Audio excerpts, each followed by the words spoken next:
Image 1. Heroes in the front, villain in the back. Image 2. Villains in the back, heroes in the front. Lastly, image 3. Well, you get the idea.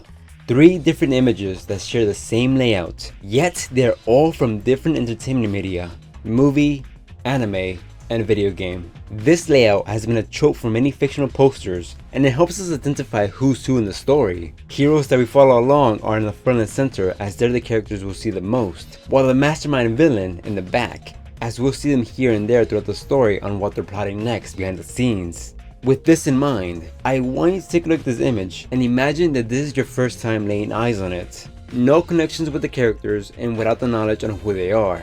Now, which character does your mind automatically assume is the villain of the story? Chances are, most of you might have picked Kokichi, in which case, you are correct. Oh wait, no, that was a lie.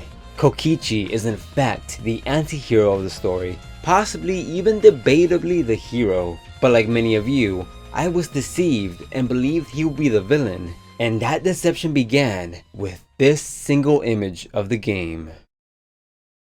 We are introduced to Kokichi as the leader of an evil secret organization, one that has over 10,000 of members. And while it's hard to imagine this kid running said organization, it's not beyond the realm of possibility, especially in a series like Danganronpa, where the main antagonist is a high school girl that manages to bring forth an era of despair and destruction to the world. Nonetheless, his little remark is played off as a lie and a mere joke. It has to be, right?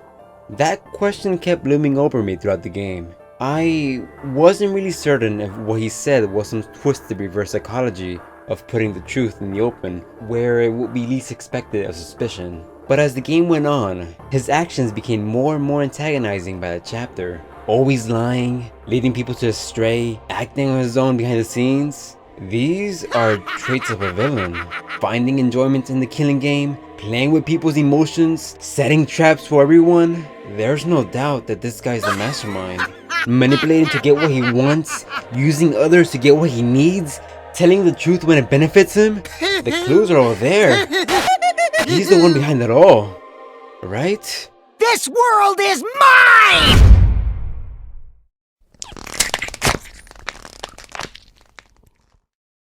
Just like that, my conclusion of Kokichi being the mastermind were crushed, figuratively and quite literally. Of course, to really understand his actions, we must first rewind to a time where there were no masterminds and no killing games.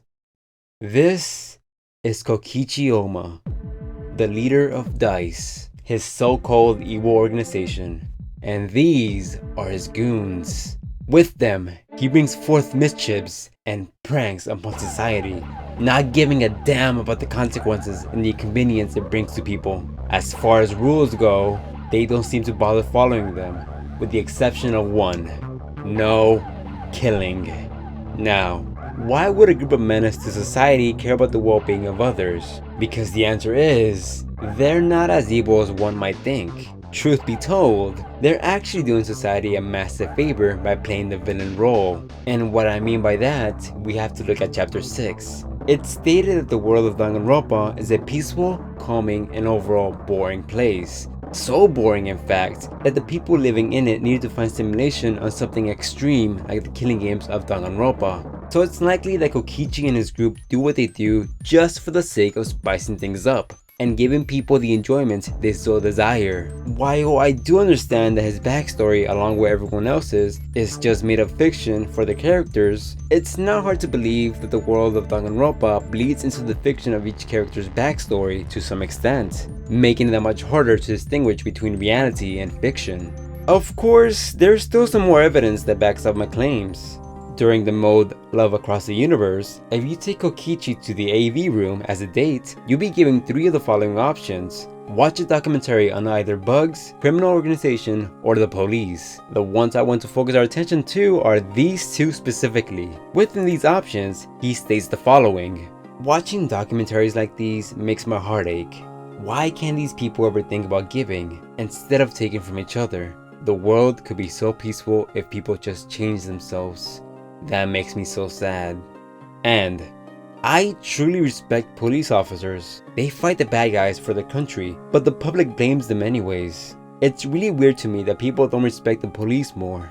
These statements could just be lies and him being ironic, but I find it hard to believe that he's not only able to trick Shuichi, but the game itself, as these two options are both the worst and best choices out of this date. So it's likely that these are Kokichi's true feelings towards society as a whole. While his actions can be seen as antagonizing as some are against the law, like graffiti and vandalism, they don't do much in terms of harming others, just a nuisance for whoever needs to clean up, but a small price to pay for the greater good of entertaining their boring world.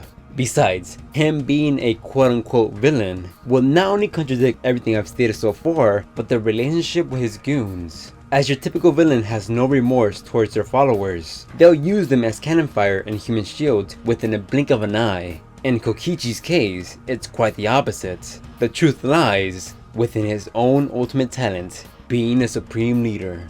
And I believe that indicates that he's most likely a competent, caring, loving, and overall just an amazing leader that treats his subordinates like family. It's widely accepted by the fandom that this group are orphans, most likely living on the streets, because the name Dice is a reference to a cartoon show with the same name, which follows a group of kids who are orphans. Their ripped clothing and missing button might also be an indication of this, but I digress. If this theory is true, then it shows just how loyal his followers are, willing to stick with Kokichi even if it means going against society with the lesser ideal ways of living. Plus, Kokichi also states that his organization requires an afternoon break to increase productivity, and oh boy, that alone is already leads ahead better compared to most bosses I've had before. Finally, it's also good to note that his little group seems to have a rule to wear a mask, most likely to hide their identity so they won't get in trouble when out in public. But the mask themselves represents clowns, and it's only fitting as again, their true purpose is to entertain people more than anything.